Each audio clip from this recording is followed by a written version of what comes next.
Welcome to the Inner Chosen. Quick question. Don't answer out loud. Just be honest with yourself. If you could be made whole right now, no more carrying, no more pretending, no more silently surviving, would you say yes? Because in this video, you're not just going to watch, you're going to learn a lot. You'll understand why you feel split between who you are and who you've had to be, why certain patterns keep repeating, and what it actually takes to return to yourself without fear. So take a breath. Stay with me. If you're here, it's not an accident. Let's begin. Chosen one. That question isn't decoration. It's a doorway. When someone looks you straight in the soul and asks if you want to be made whole, they're not offering comfort. They're offering change. Your first instinct might be to say yes, because who wouldn't want relief? But notice what happens in your chest when you imagine it actually becoming real. Wholeness isn't just healing pain.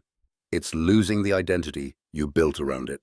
Most people hesitate because they've learned to survive in fragments. You can function while split, one part performing, one part protecting, one part bleeding quietly in the background. The world rewards the part of you that keeps it together, so you keep it together, even when it costs you your softness. That's why the question lands so hard. It exposes how thin you are of pretending you're fine. And the moment you truly consider answering, something deeper shows up, fear of what you'll have to face. Because being made whole doesn't mean your past disappears. It means you stop running from it. It means you meet the memories you avoided, the truths you minimized, the emotions you swallowed just to stay lovable. Wholeness is not a glow-up, it's a return. So, before you answer, understand what yes really means. It means you're willing to stop negotiating with your own pain. It means you're ready to remove armor that once saved you but now suffocates you. It means you'll stop calling your coping mechanisms personality, and you'll start asking who you are without the damage steering the wheel.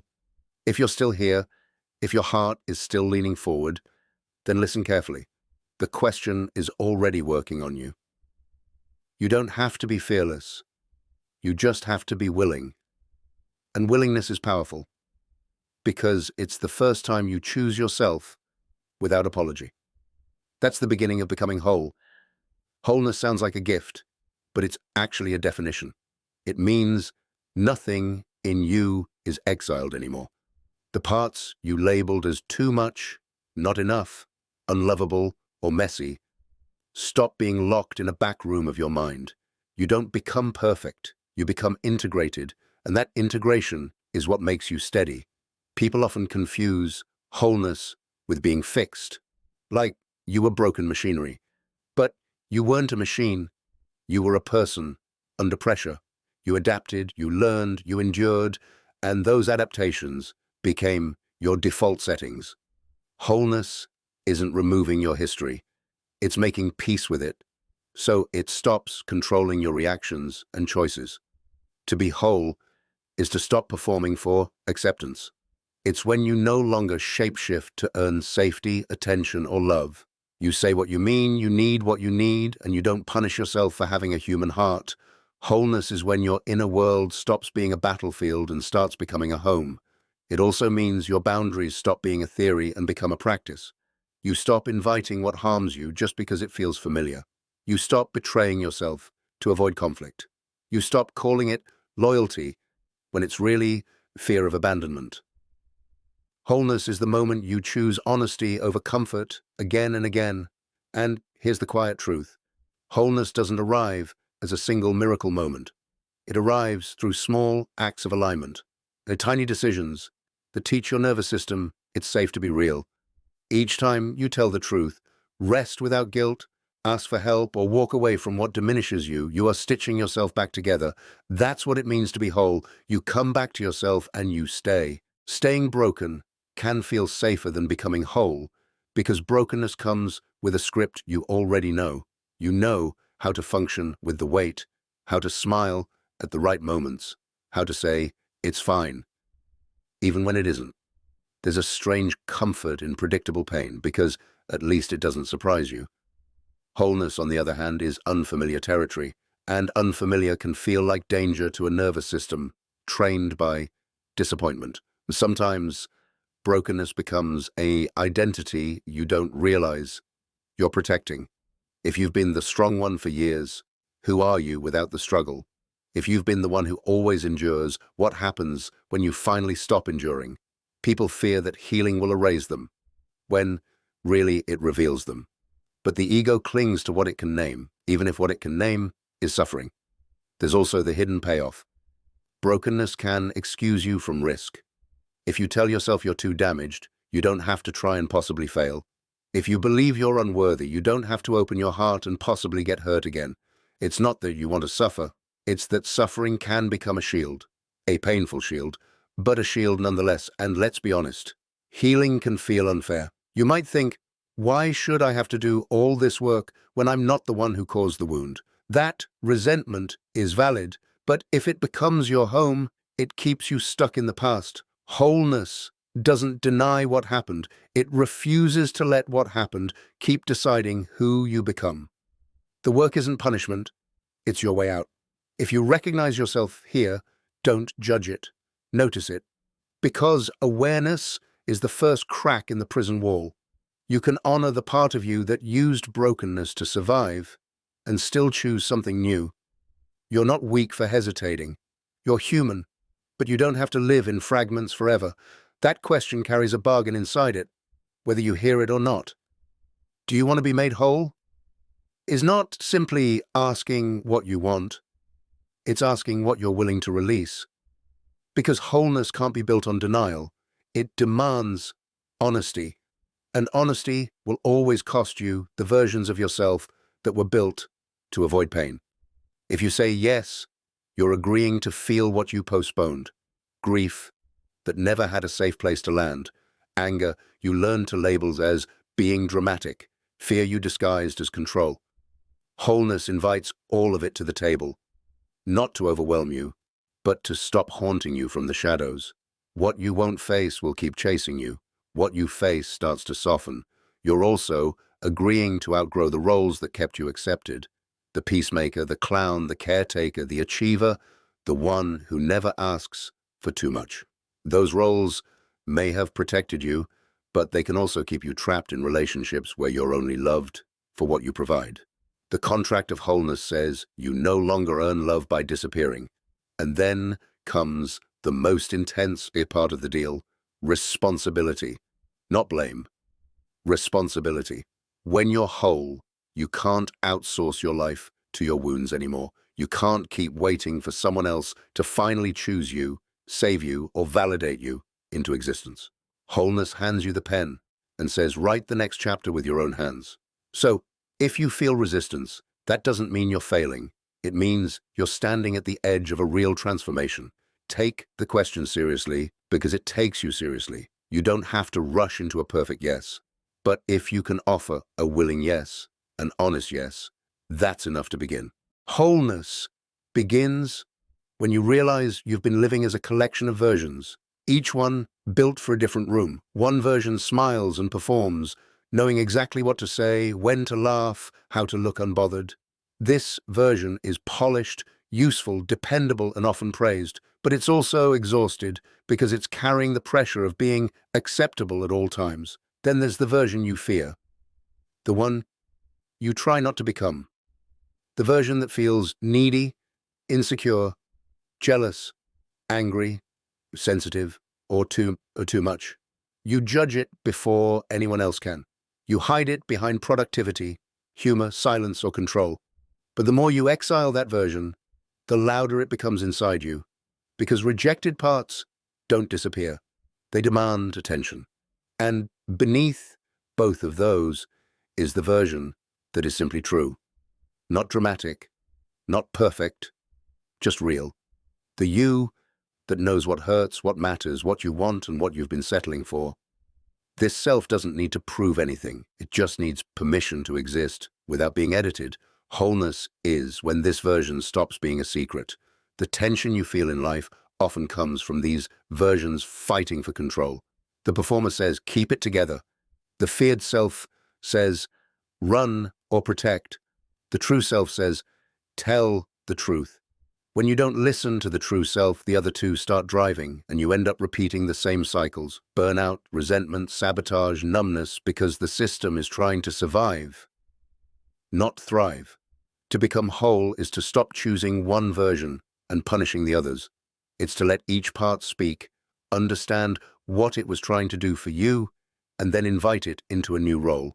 The performer can become your confidence without becoming your mask. The feared self can become your signal, not your shame. And the true self can become your center, the place you return to again and again.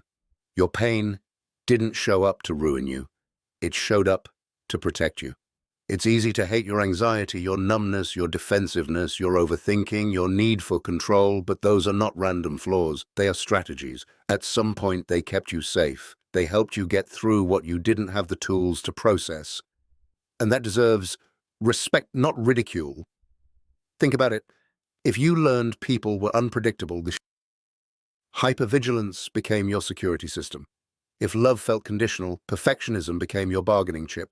If expressing emotion led to rejection, shutting down became your shield. None of this means you're broken. It means you adapted. The problem isn't that you adapted. The problem is that you're still living like the past is happening right now. Protection becomes a prison when it doesn't update. Armor that saved you in one season can suffocate you in the next.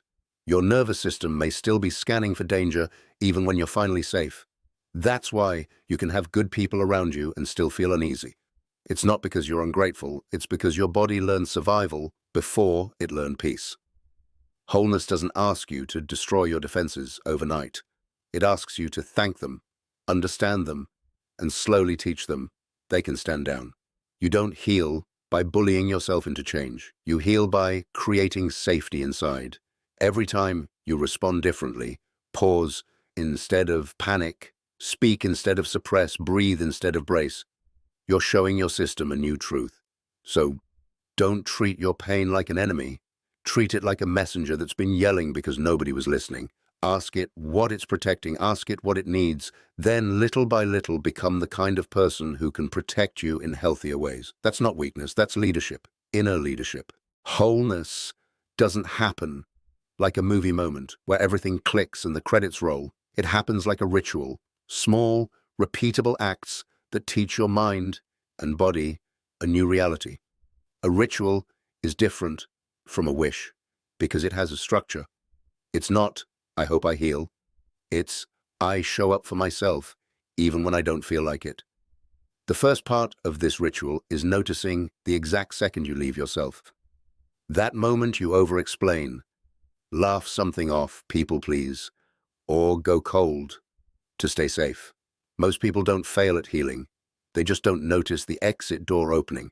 But when you catch it, even once, you gain power.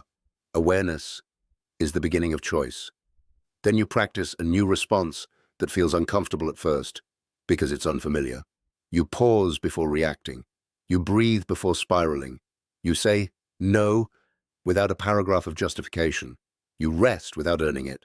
You ask for help before you break. These aren't tiny actions, these are rewrites. Each one tells your nervous system, we don't have to live in emergency mode anymore. And rituals require consistency, not intensity. You don't need to transform overnight. You need to return daily. A few minutes of honesty is better than hours of pretending. A small boundary is better than a big speech you never make. A simple truth said calmly can change your life faster than 1,000 dramatic promises. Over time, the ritual becomes your new normal. You start to feel the difference between peace and numbness. You stop chasing chaos because you mistake it for chemistry. You stop abandoning yourself for applause. And one day, you realize you didn't become whole by being saved. You became whole by staying present with yourself again and again until you felt safe inside your own skin. One of the hardest things to release isn't pain. It's the story you built around it. The story becomes a map, and even if it leads you in circles, it still feels like direction. I'm always the strong one. I'm the person people leave. Nothing works out for me. These sentences aren't just thoughts, they're identities. And identities don't let go without a fight. The mind clings to old stories because they're predictable. If you expect disappointment, you can prepare for it. If you believe you're unworthy, rejection hurts less because it feels confirmed. The tragedy is that the story you call realistic might actually be a trauma pattern repeating itself. It isn't truth. It's protection, disguised as certainty. Letting go of the old story can feel like losing yourself because you've spent years narrating your life through that lens. When you begin to heal, you might feel strangely empty at first, not because healing is wrong, but because the drama that once filled your inner world is quieting down. Silence can feel scary when chaos was your normal. This is where most people turn back. They mistake the discomfort of unfamiliar peace for a sign that something is missing. So they return to what they know, old relationships, old habits, old self-talk, just to feel something familiar. But wholeness asks you to stay through that awkward in-between stage where the old identity is dissolving and the new one hasn't fully formed. And then, slowly, a new story takes root, one that doesn't deny what happened, but doesn't worship it either. A story where you are not your wound, not your coping, not your past. A story where you can be loved without performing and safe without control. You don't rewrite your life by force. You rewrite it by choosing alignment so many times that your future starts to believe you. Before you go, I want you to do something simple, but powerful. Choose one word that represents what this video awakened in you. A word connected to becoming whole. Maybe wholeness, deep truth, healing, integration, courage, and peace, or return. Write that word down on paper, in your notes, anywhere you'll see it. Let it become your anchor this week.